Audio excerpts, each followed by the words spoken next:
our conference session 1 today. It is session 4 in order of appearance. Yesterday we had 3 sessions. Today the first session will be titled The Use of Islamic Finance for Development of Infrastructure for Combating the Climate Change. I have the pleasure of inviting to the floor. We have actually 3 keynote speeches by his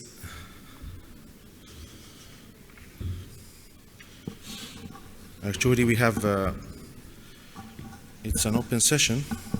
We have the main topics: compatibility of Islamic finance principles with the objectives of sustainable development and combating climate change, the role of IFIs in promoting sustainable infrastructure development, innovative financing mechanisms and instruments offered by IFIs to address climate change and challenges, the use of green sukuk to raise funds specifically for climate-friendly infrastructure projects, the role of regulatory bodies in promoting sustainable finance practices within the Islamic finance industry, the development of Islamic finance frameworks and standards aligned with the principles of climate change mitigation, opportunities for collaboration between governments, IFIs, development banks, and private sector stakeholders, and strategies to mobilize Islamic finance for large-scale infrastructure projects addressing climate change challenges.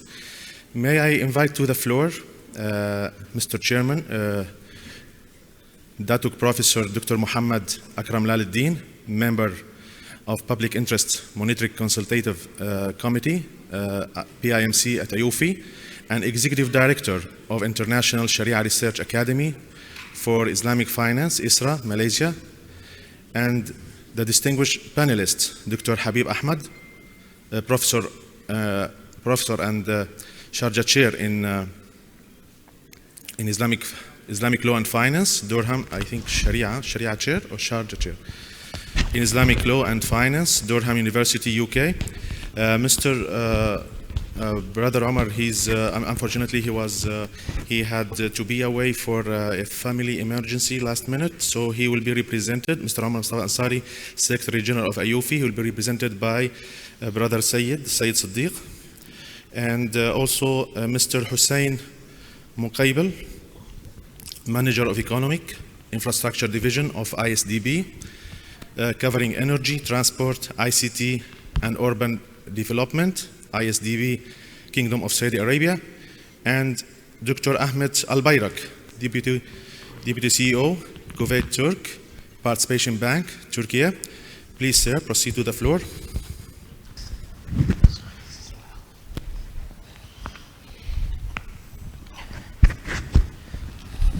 Thank you, Mr. Chairman. أعوذ بالله السميع العليم من الشيطان الرجيم. بسم الله الرحمن الرحيم. الحمد لله رب العالمين. والصلاة والسلام على أشرف الأنبياء والمرسلين وعلى آله وصحبه أجمعين.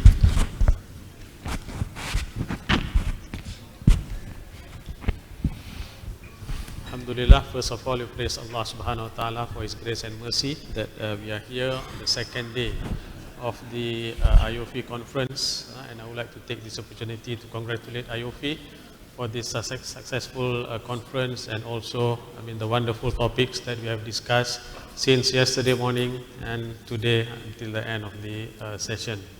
Now, ladies and gentlemen, this morning we are going to have a very important discussion on the use of Islamic finance for development of infrastructure for combating the climate change.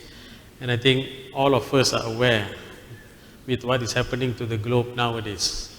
And I believe that each and every one of us, we will have the role to play in order to ensure that our children, our grandchildren, and the generation to come will be able to live safely on the planet.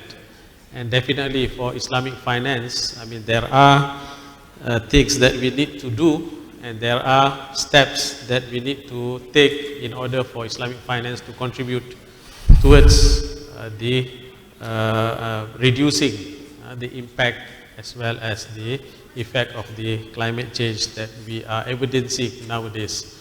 And if you look into some of the report, it says that that around 5 to 7 trillion dollars are required every year in order to achieve SDG, in which part of it is in order to manage the changes that we are looking in the globe at the moment. So with us today, this morning, alhamdulillah, we are very fortunate that we have 4 distinguished panelists. We have Dr. Habib Ahmad, who is the professor and Sharjah Chair in Islamic Law and Finance, Durham University. Brother Omar Ansari, he couldn't be with us, but alhamdulillah, we have Brother Zaid Sadiq, who will be presenting on behalf of Brother Omar Mustafa. And then we have Mr. Hussein Mugabil, who is the manager of the Economic Infrastructure Division of the IDB. And also we have Brother Dr. Ahmad Al-Bayrak, the Deputy CEO of Kuwait Turk Participation Bank in Turkey.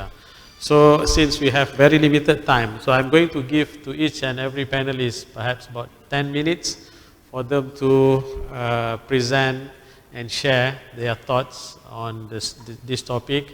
And then I'm going to open it to the floor, because I always believe in interaction. So I hope that you can have, if you have any questions, if you have anything that you would like to share, you have to ask, then we'll be able to, inshallah. And the organizer have informed me that we have to stop around, according to the, about 10. You see, so I have enough time for us to have a discussion. So without further ado, perhaps I think I'll start from my brother, Mr. Hussein Mugabil. Please, the floor is yours. Yeah, thank you so much. If we would like to talk about infrastructure and climate change, is very important topics to link the climate change to the infrastructure. And one of the main challenges in infrastructure finance, you will find that there is a need for huge investment, huge capital in this field. And all MDBs, the multilateral development banks, including ISDB, World Bank, and all other MDBs, will not be able to cover the needs. So one of the main challenges is to involve the private sector. Private sector involvement is a must in this field.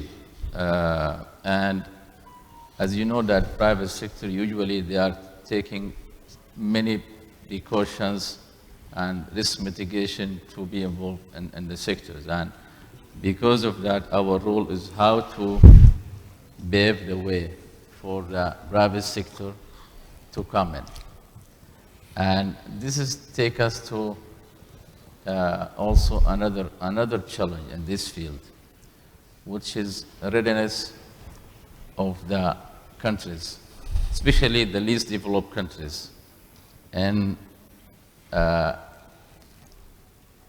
awareness of the issue of climate change.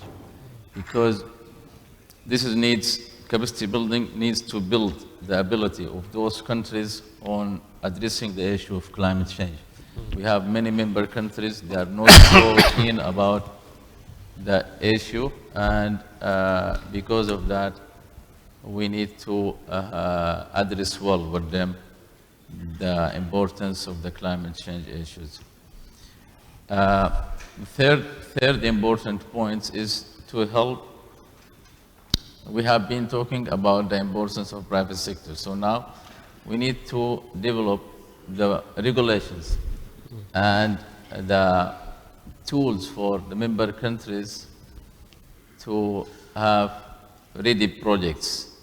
So once the private sector come to investment, they have to have ready investment environment that will be through proper regulations, policies, strategies that will attract the private sector.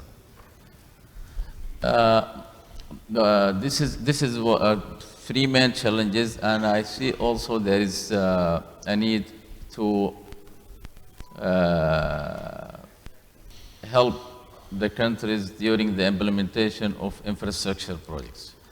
There are many projects that have started. We are talking about energy, road projects. It's a mega projects which needs huge investment, and some of them, these projects started, but they did not complete it. So there is also a dimension of lack of capacity on the implementation side.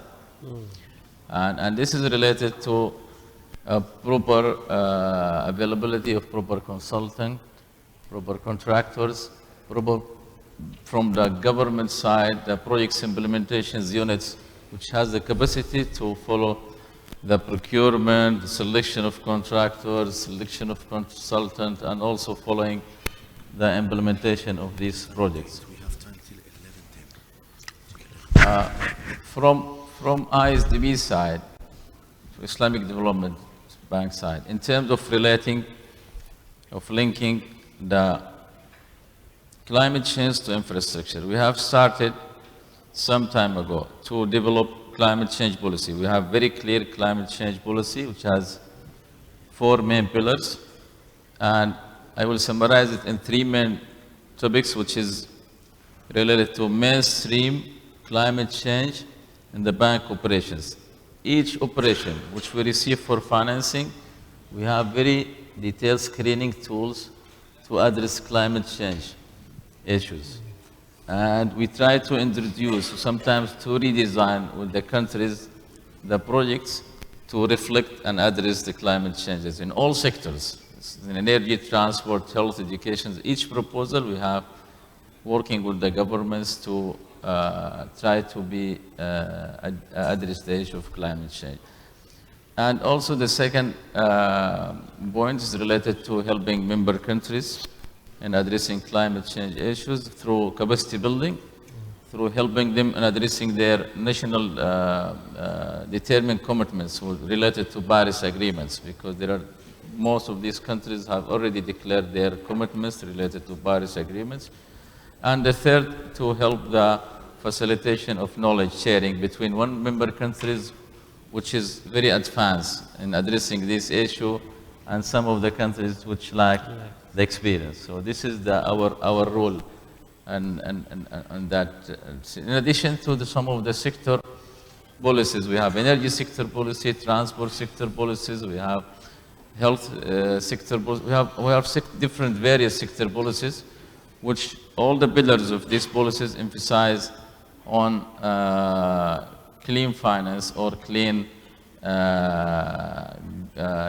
economy. So that's one of the examples related to energy sector policies, which has renewable energy as one of the priority. We have in transport, we have e-mobility, which is promoting e-mobility, and also in other sector policies. We have also climate finance targets with all other MDBs. We have a common, declare a commitment for climate finance targets, which is currently 35% of our population by 2025 to be climate finance. And this is, as I explained, we have clear mechanism how to measure that this financing, which portion of this finance is declared as a climate finance. I will stop here, and we can have a second round for discussion if the time allows. Okay, Jazakallah khairan. I think very interesting presentation that you mentioned about the participation of the private sector. This is very crucial, very key. And we talk about the challenges. Again, yes, I mean, different jurisdictions might have different challenges when it comes to the implementation. I mean, we need people, we need resources, we need money, of course, in order for us to, put forward this agenda. Now, I'll go to Prof. Habib. So please, I mean, I'll have a short presentation. You're going to share, then please.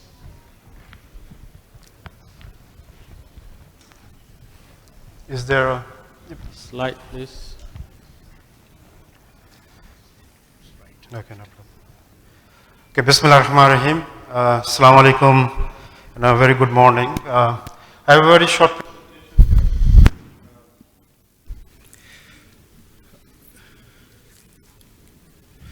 Now, when we talk about the infrastructure, actually it is a very important social overhead capital which produces public goods and services, which is essential for functioning of economies and its development.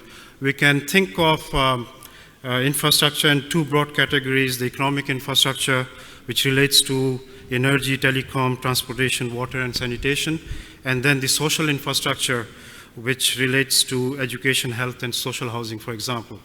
Now, to provide a context of infrastructure, I think it's best to look at infrastructure from SDG perspectives, Sustainable Development Goals, which most of the countries of the world have signed under UN in 2015 as a plan for action of people, planet, and prosperity.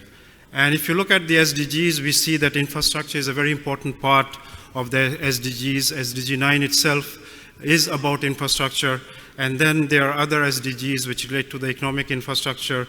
SDG 6, for example, relates to water, sanitation. SDG 7, SDG 11, these are economic infrastructure. And in terms of social infrastructure, we have health and education related sustainable development goals. Now, as you know, SDGs are very ambitious, and they will require a lot of resources. And within SDGs, I think the key resources which are required are for the infrastructure. And there was a recent OECD report which looked at the financing gap of the infrastructure to achieve the SDGs, and they estimated that globally there is a deficit of $6.9 trillion US. And yesterday we saw that there is within OIC member countries $2.7 trillion gap to achieve the SDGs by 2040. This in some ways shows some information of the requirements in some sample OIC member countries. In this sample, there were 13 member countries, and when we estimate the total investments which are needed for infrastructure, the average per member country is $22.1 billion US, and the average investment gap with the current investments in the infrastructure is close to $5 billion. Now, this one of the features of the SDGs is that the infrastructure projects have to be sustainable, which requires qualitative changes in the infrastructure projects, which basically can be in some way summarized by this principles of qualitative infrastructure investment, which was published by G20. And what they say that the infrastructure, among the principles, they say that it must have a positive impact on sustainable growth and development. And then they specifically mention in Principle 3 the environmental considerations when we are thinking of infrastructure investments, resilience against natural disasters, social considerations in framing the infrastructure projects. I think there will be more discussions on this. The key implications of qualitative changes of infrastructure includes that we should take care of the climate mitigation infrastructure and also infrastructure which relates to climate adaptation and resilient infrastructure projects. Now, moving on to the Sharia perspectives, I think if we want to summarize the overall objective of Sharia, it can be summarized in one maxim which says that the objective of Sharia is to enhance welfare and or maslaha, and in some ways prevent harm, mafsada. Actually, some Sharia scholars say if you want to in some ways understand Sharia in one sentence, it would be that it is there to increase the maslaha and minimize mafsada. Now, because of this overall overarching objective of maslaha, Sharia has instituted legal principles and ethical values to achieve maslaha. When it comes to legal principles related to economics, of course, the principle is that of permissibility, which in contracts means that as long as we avoid riba and gharar, those should be permissible from a Sharia point of view. On top of it, the ethical framework comes from Maqasid al-Sharia, which relates to human well-being. And this, in some ways, is in some ways, if we if you're thinking of any economic activity, including infrastructure project, we have to have this ethical perspective that these should contribute to human well-being, which is basically protection and enhancement of 5 elements of faith, self, intellect, posterity, and wealth. And I've also included dignity, which is also considered as one of the maqasid by some Sharia scholars. Now, I think we can link the planetary well-being with the maqasid. And there's a book by Yusuf al-Qardawi who actually talks about the environmental ethics from Islamic perspective. And what he says is that environment affects all the maqasid al-Sharia, and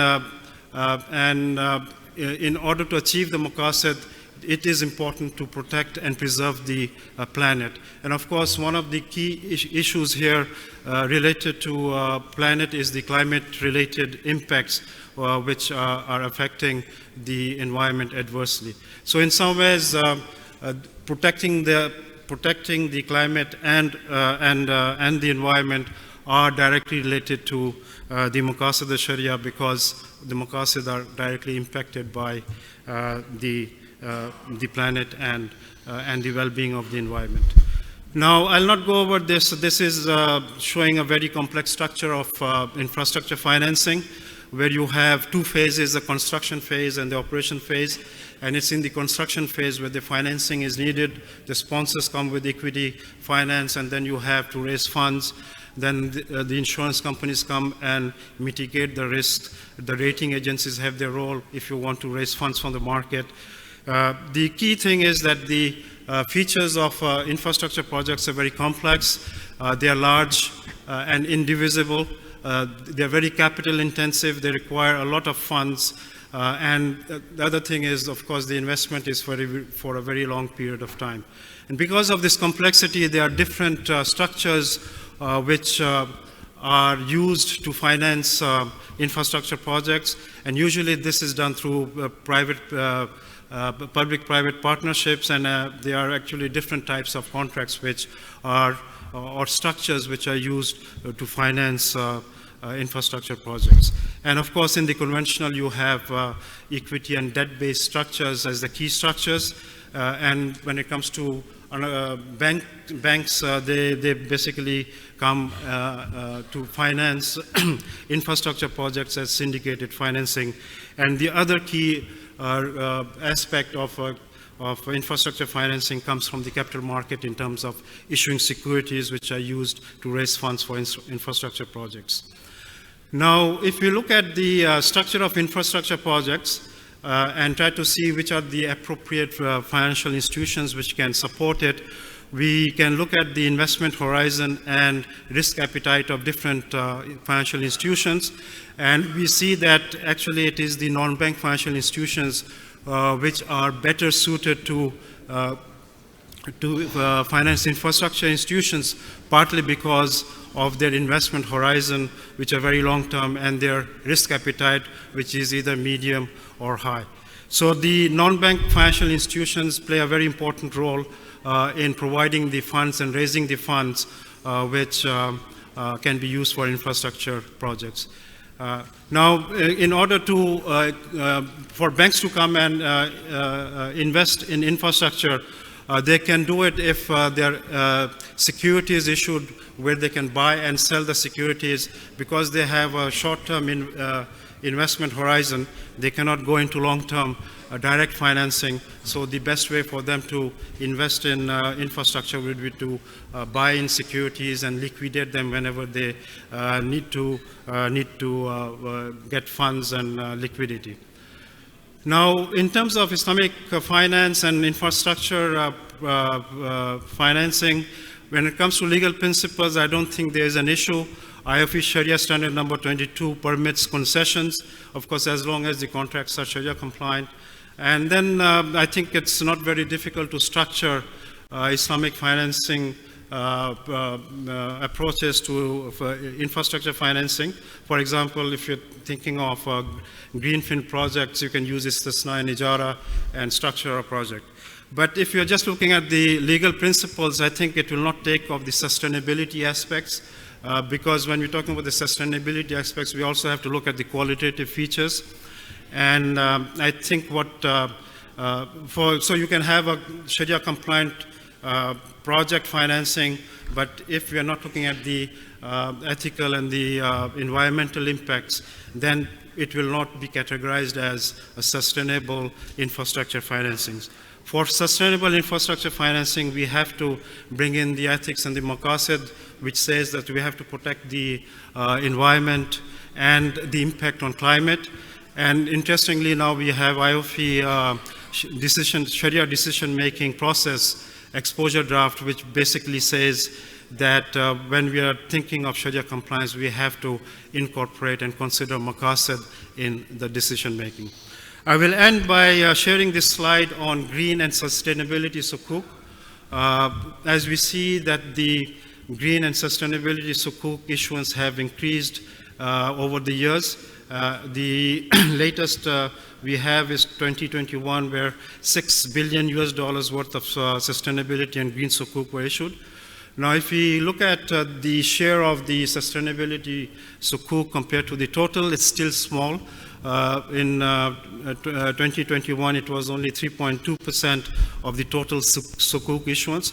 The good story is at least the good part of the this slide is that we see that there is a gradual increase in the issuance of green and sustainability sukuk.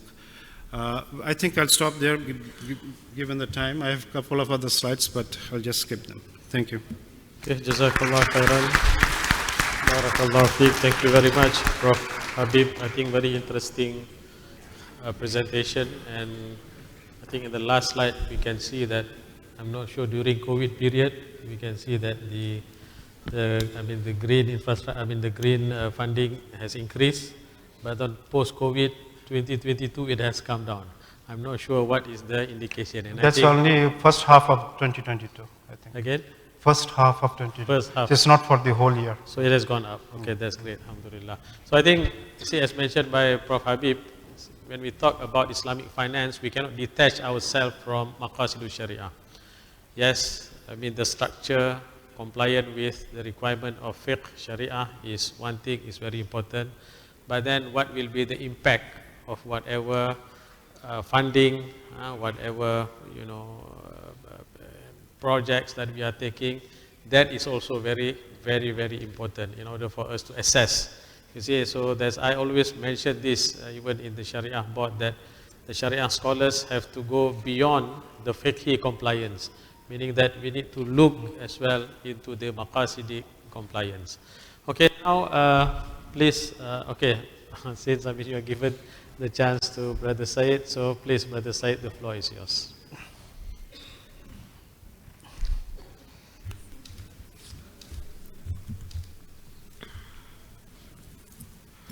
Good morning to all of you. As you know, I'm filling up for my Secretary General, Mr. Omar Mustafa Ansari. So I'll quickly go through his presentation and try to see if you have any questions and we can be able to answer it. Basically, I'm going to cover three aspects here. First aspect is the core principles. We are matching with the SDGs, core principles of Maqasid al-Sharia, and matching with the SDGs. And the second thing is proposals for combating climate change through the use of Islamic finance. And third, I'm going to discuss the strategies to support the adverse climate changes. First, as Professor Habib has already given some briefing about matching SDGs with the Maqasid al-Sharia, so I'm not going to go a bit in detail. On the left-hand side, you see the Maqasid al-Sharia life and what the core principles are in the second column, and the third is matching with the SDGs. Good health and well-being, clean water and sanitation, affordable and clean energy, and sustainable and communities. Again, matching the Maqasid al-Sharia with the SDGs. I'm just going to progeny and wealth. We are matching with the life on land, industry, innovation and infrastructure, and responsible consumption and production. Second, proposals for combating the climate change through the use of Islamic finance. They have about 6 proposals that we have identified. First being afforestation, second is conservation and resource management, carbon footprint reduction feasibility through carbon credits, promotion and move towards the alternate forms of energy, wind and solar and others. And the fifth is agricultural sector that we got to promote them. And then last but not the least, routine retail financing product, we'll have a look at it. Firstly, afforestation. It's actually a need for climate change, so we got to, Islamic banks and financial institutions and the industry on the whole must support the afforestation drive through financing and gaining the carbon credits. If you see a carbon credit of 1 ton, carbon dioxide is equal to 1 ton of one carbon credit. And we must have joint declarations from Islamic financial institutions and other, they must come together to have some targets to be able to reach maybe in 2030, 2040, 2050, to be able to get where we should be. So at least set the target for the carbon credits, at least set some target for afforestation and things like that. Secondly, one of the most important things is water. We must have some strategies to have water, because 99% of water is not drinkable, what we have in the earth. Only 1% water is drinkable, so and cultivable. So we must make sure, we must make attempts to have some small, medium and large scale dams. Of course, Islamic financial institutions doesn't have length and breadth to have bigger dams, which cost billions of dollars. But we might be able to have some small scale dams or medium scale dams, and Islamic financial institutions and banks should be able to finance them, build them, and support the infrastructure to build the dams. And water conservation and recycling plants,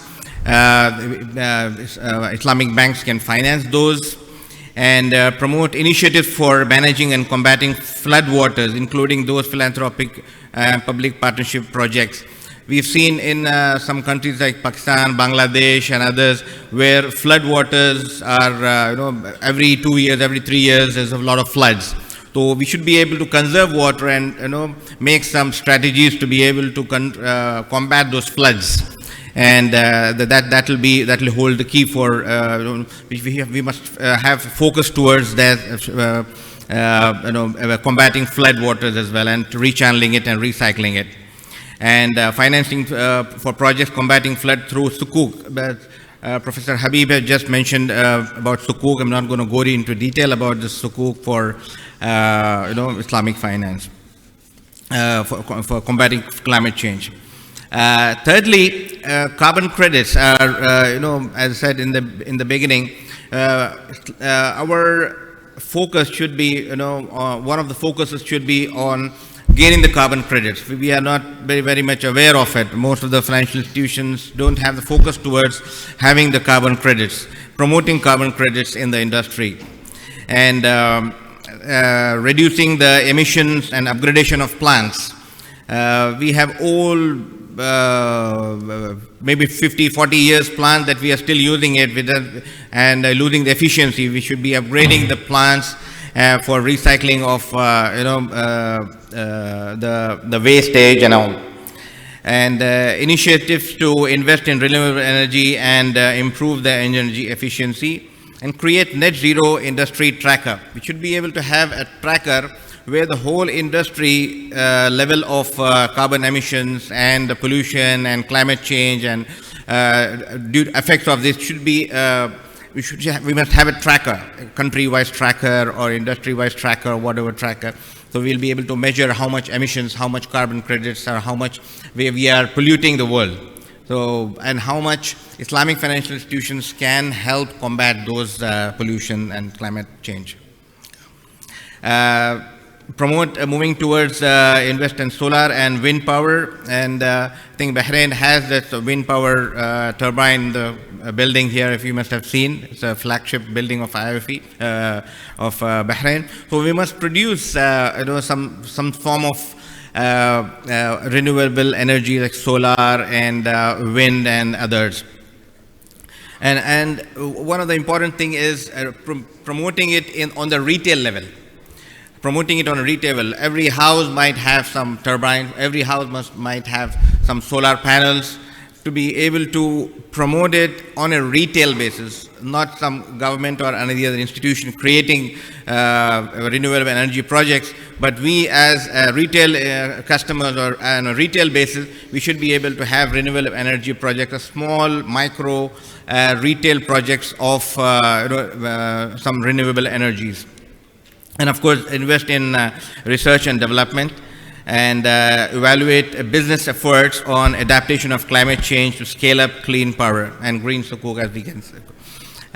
Second last is use of agri-finance and MSME finance to support supply chain, making agri-sector as commercially feasible investment. Many of the Islamic banks might not think towards, when they have some small portfolio, but then on a mass scale, agri-finance should be given more importance. And optimize commercial feasibility of organic meat, food items and others. 56% of the agri-finance institutions expect climate change to negatively impact financial institutions of their clients. So this is something very alarming for us, and we must do something to have this. Lastly, decarbonize auto and other industries to combat climate change goals. For example, as we have seen the promotion of electric vehicles. Last week, I think, there was an exhibition in Bahrain, and they have had on a display a very nice, beautiful electric vehicle. And the first question I asked her, the promoter, how many ports do you have for charging? So she says none in Bahrain. So we got to charge our electric vehicles at home. So there is a dire need. I mean, we must do something to have promotion of electric vehicles. The promotion of electric vehicles can only happen when you have some infrastructure for charging those vehicles. So it's not like you are stranded on the on a traffic and then you run out of your charging of the battery. So we must have some charging, infrastructure in our countries to promote this electric vehicles. And formulate policy actions to mobilize climate finance and solicit market responses. All the stakeholders must get together and then have a strategy in place, have some targets in place to be able to achieve in some time. Last slide, it's a very important slide. I'd like to sum up with my presentation with that. As I said in the beginning, there should be a change of focus. It's very important, change of mentality, change of our course, and see to it that and explore ways to promote profitable sources of sustainable finance. That's very important. We might have a lot of things, but then if there's no focus, we might go haywire. And prioritize long-term climate sustainability over short-term profits. We invest now and then reap the benefits maybe in 10 years, 15 years, and not looking at the short-term profits and short-term benefits. And infrastructure, as Professor Habib also touched upon it, infrastructure, but I'm talking about the regulatory infrastructure. How regulators see to it that they promote and they combat climate change. And follow good practice from other markets and jurisdictions. We have a lot of work done in Western countries and other countries to combat this climate change. We must adopt lift and shift. Look at what they have done and then try to replicate in our country and in our economies. And of course, utilize technological and innovations to increase efficiency and reduce cost. So that's more important.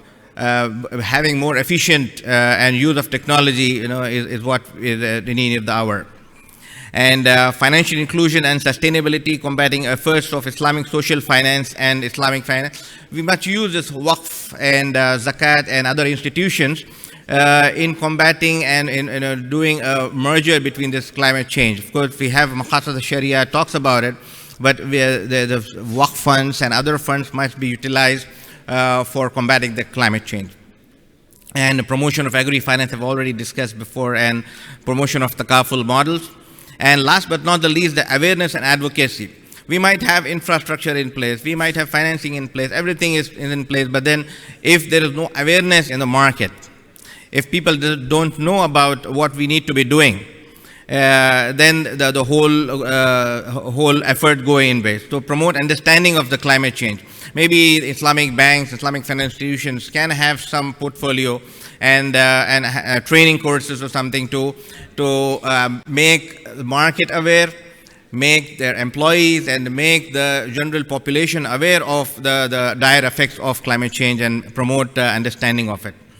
And of course, capacity building and providing training on these aspects, and organize events and facilitate knowledge sharing and networking, just as we are doing now as an IOFI as an institution. It is our responsibility to bring to shore, know what exactly we can do in promoting these new themes like combating climate change. So as an institution, it's our responsibility, and as your institution, we also have a responsibility towards combating this. Thank you so much. Thank you very much. Thank you very much, Brother Said, for the deliberation of Brother Omar, and I believe that the different areas that was mentioned by Brother Omar is very crucial, and we are not lacking any kind of instrument in Islamic finance. We have different kind of instrument that we can use in order for us to fund all this infrastructure development, and I hope that the will be there from all of us. So finally, Dr. Ahmad, you said you have something to share. Please, the floor is yours. Thank you very much, Mr. Chairman. I'm very honored to be here just with the distinguished professors and distinguished panelists.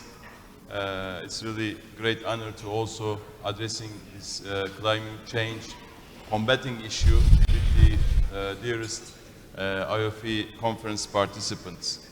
Actually, last night, my neighbor called me and he said, "Brother, are you okay?"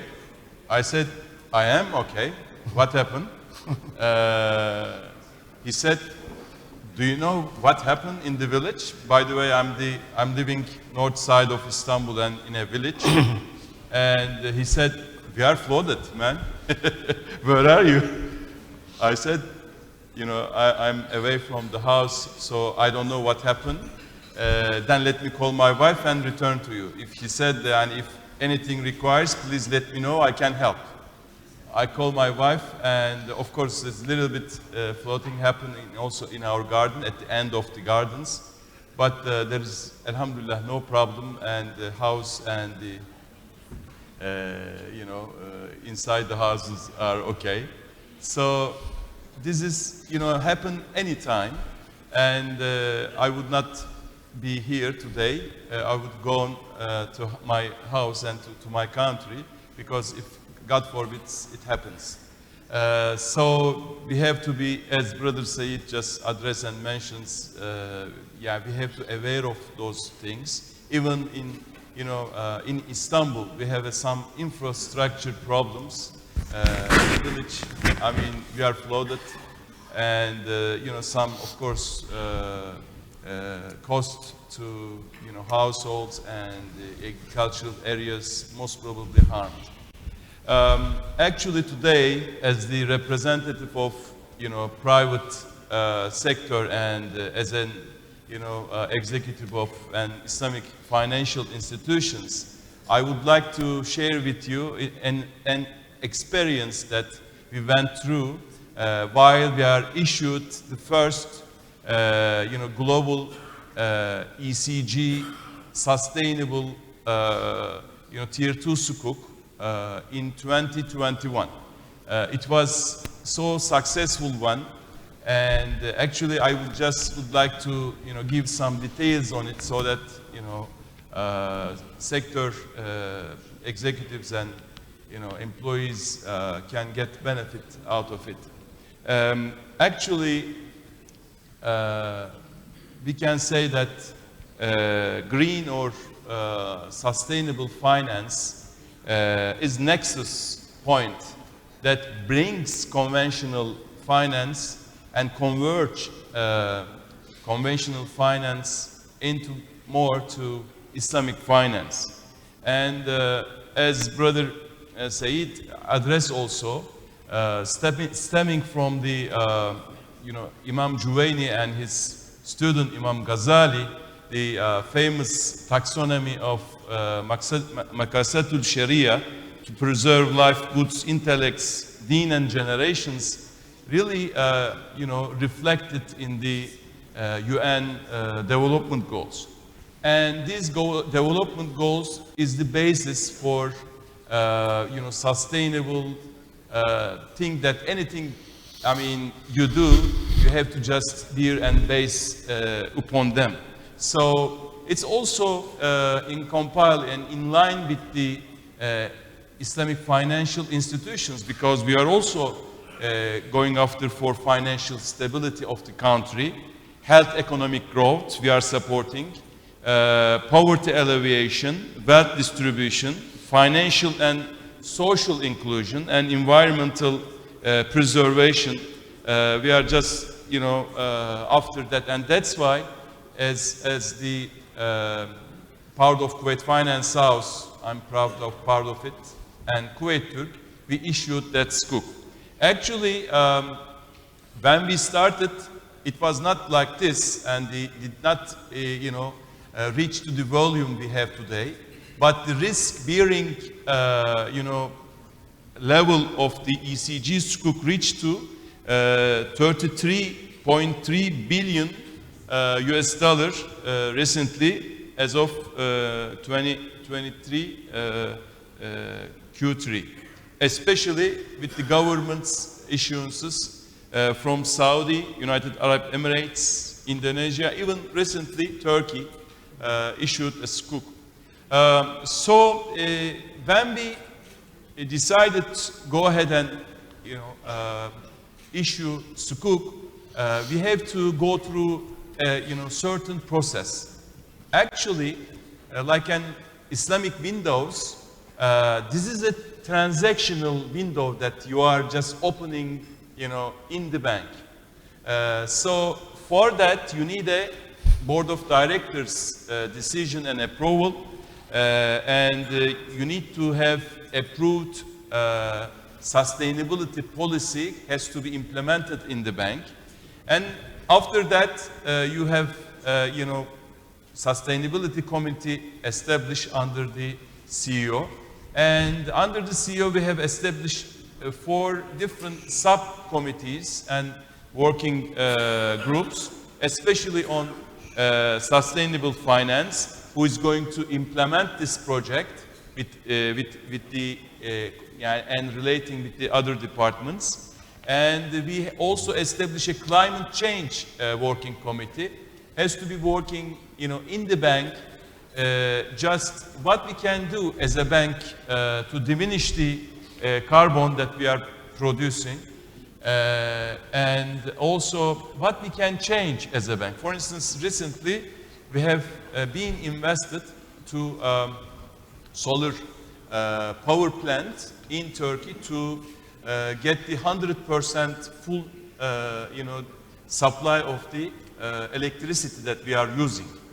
And then also we have a financial ecosystem working group working with our, customers, and employee and communications working group, really trying to increase the awareness of our employees.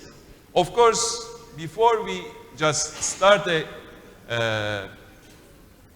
issuance as sukuk, we need to do another thing, which is very, very important. Of course, as an Islamic bank, we are obliged to go through, Sharia board process and approval.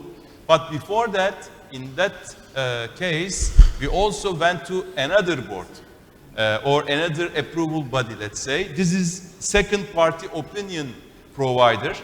Has to be accredited by the investors and the some other,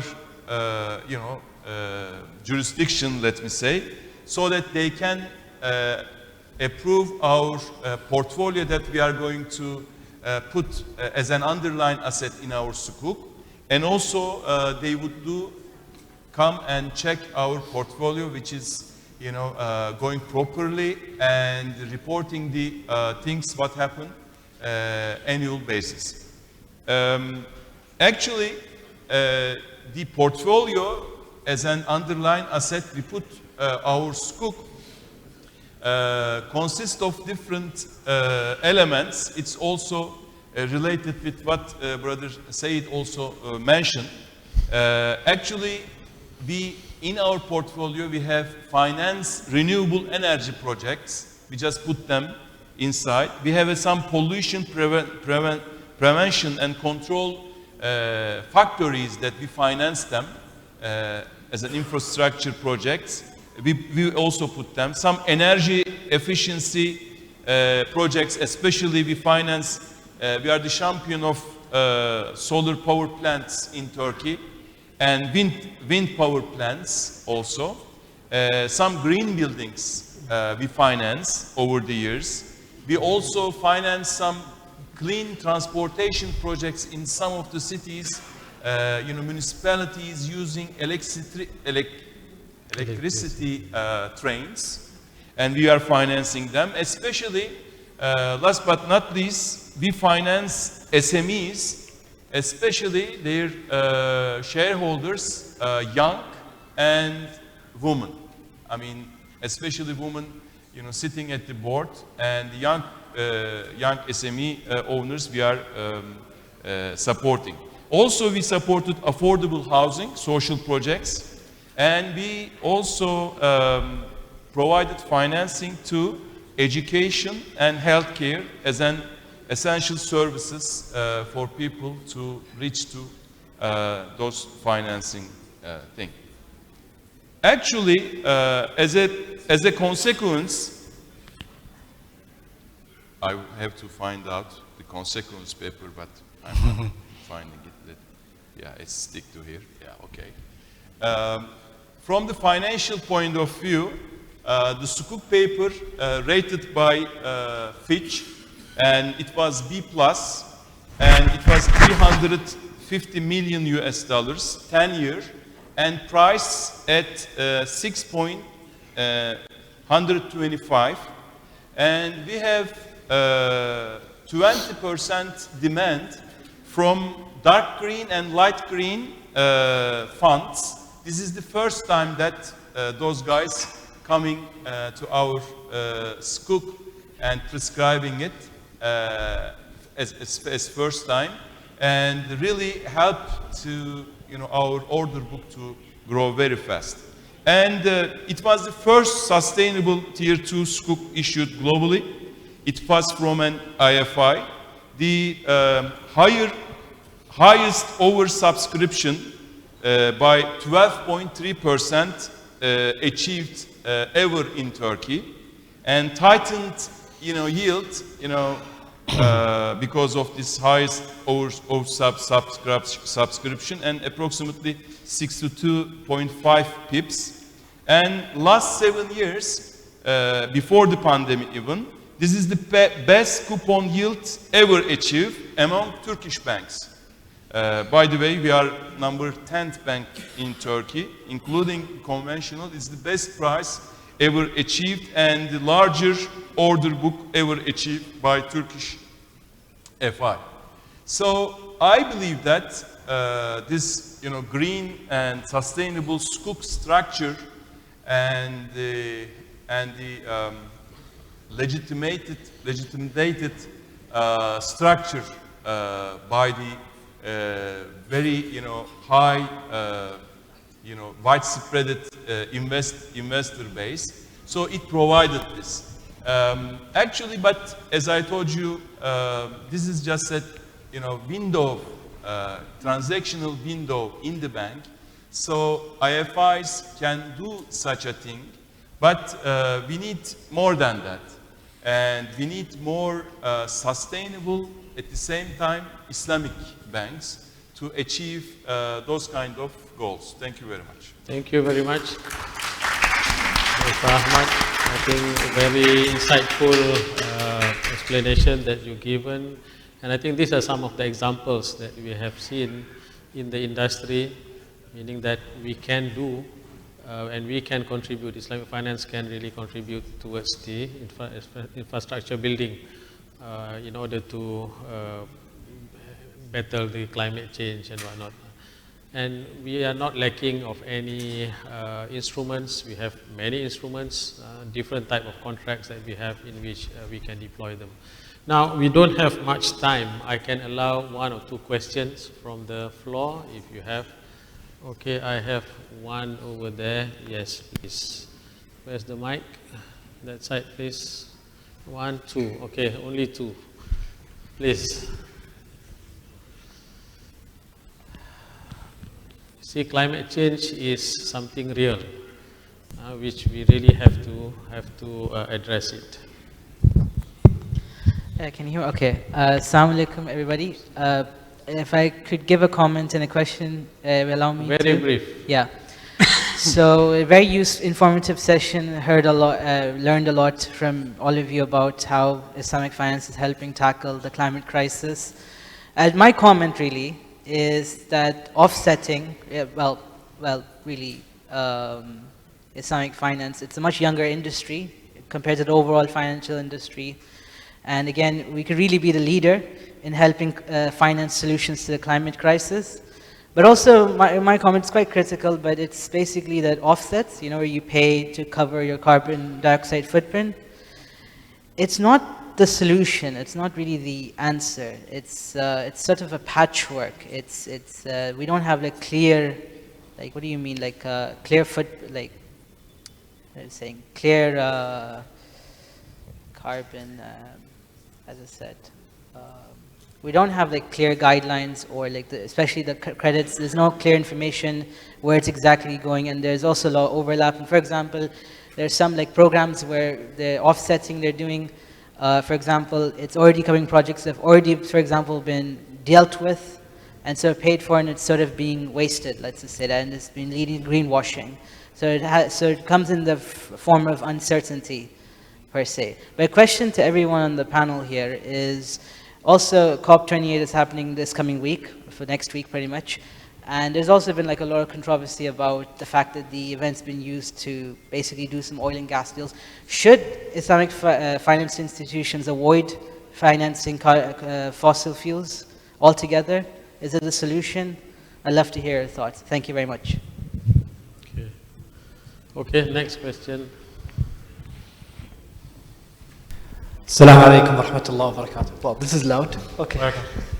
Well, my name is Khalid. I would like to first thank the honorable speakers for the magnificent presentation we had there. My question is quite simple, actually. To which extent shall the Sharia banks, Islamic banks, go through the, when they look into any development or any PPP, to which extent they have to look after the climate change?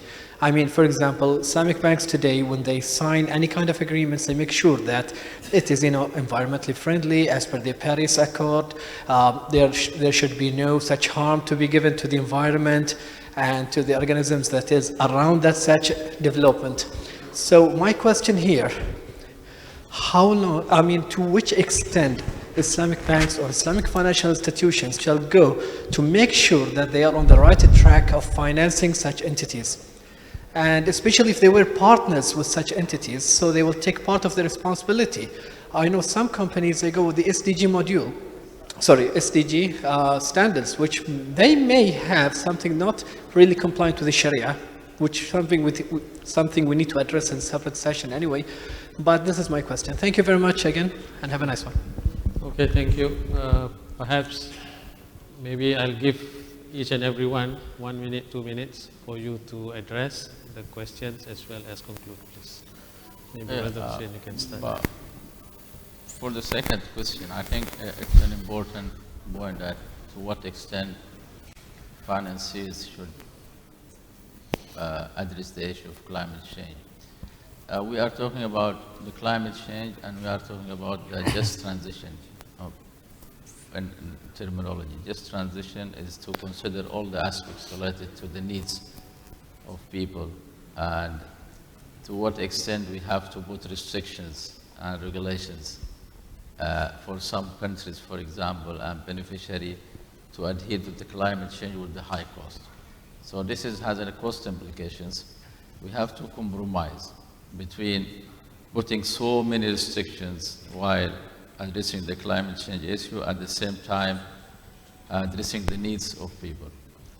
You cannot talk about, for example, energy access, which in some countries is below 50%, and to put so many restrictions that will not have some of the projects that they need. So that's just transition terminology needs to be aligned with when we are talking about climate change issues. So this is in a nutshell my opinion, and we have to, many MDBs now, even Islamic Development Bank, we are issuing guidelines for just transition in line with the climate change strategies and policies. We have just transition guidelines which address these issues and taking care of least developed countries and beneficiary to tackle this topic. So it's not one solution fits all, but Exactly. you have to look into the different jurisdictions. Exactly. Yes. Yeah, just in some ways, I'm trying to answer both questions. I think, of course, it has to be a gradual process, because here it is not only changing the mindset, but also the implications of this mindset in terms of financing, the quality of financing. I think it can be done at the market level. You see there's a huge demand for this, and as he mentioned, ESG Sukuk oversubscribed. So there is a demand in the market, and in some ways this demand will drive a lot of this movement. But to make it sustainable and issues related to greenwashing, I think we really need a regulatory framework in terms of taxonomies.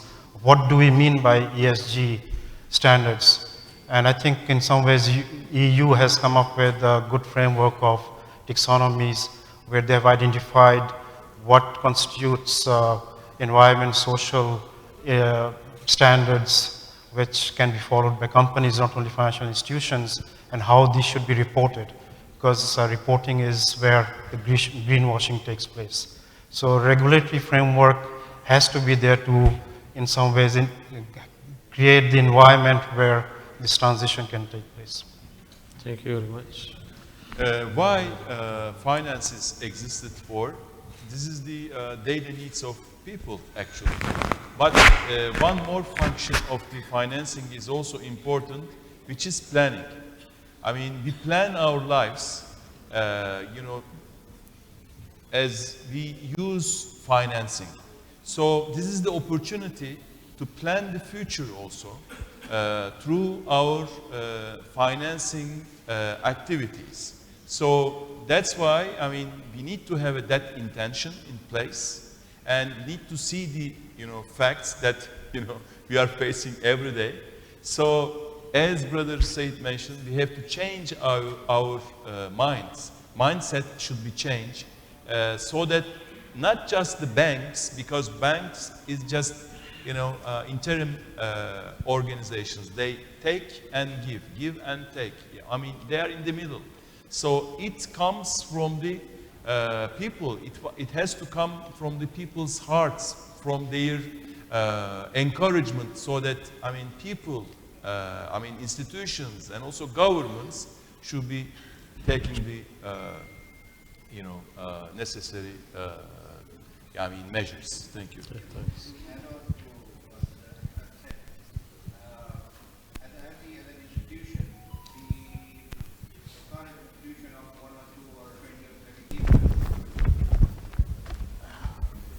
Thank you.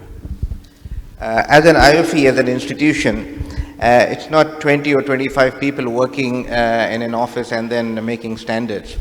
It's about your contribution. It's a multi-stakeholder organization.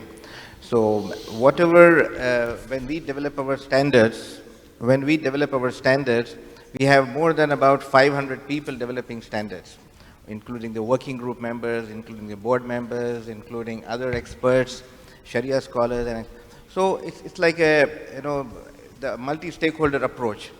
When someone has got the idea, and then they write to us, and then we start developing the standards on it, and then we come to a quick draft of it, and then all the stakeholders come together and then develop the standards. So it's not one or two people or one or two organizations or one or two industry people doing it. All experts coming together and doing it. So similarly for the climate change as well, and what the questions you've asked, it's a multi-stakeholder approach is what we need now. So, and Islamic finance institutions and regulators and Sharia scholars is all, you know, in one gamut, under one roof in IOFI. So it's your organization. If you have any suggestions or anything, we're more than welcome. And we have many standards coming up, including on sustainability, inshallah. If you have any inputs, we are more than welcome to give. Thank you so much. Thank you very much, Brother Ahmad. And I think to conclude, I believe that each and every one of us, from the regulator, the Sharia scholars, the practitioners, everyone in this hall, I mean, we have to play our role because the threat is real, and I believe together we can all do it, inshallah, and demonstrate that Islamic finance can provide and can contribute, you see, towards, I mean, the issue of climate that we are facing nowadays. So with that, I would like to take this opportunity to thank all the distinguished panelists and all of you for your passionate in listening to the session. So with that, wabillahi taufiq wal hidayah. Assalamu alaikum wa rahmatullahi wa barakatuh. Thank you so much. Thank you. Thank you very much, and Jazakumullah khairan. Now we move on. Time for session 5. Before that, a photo session.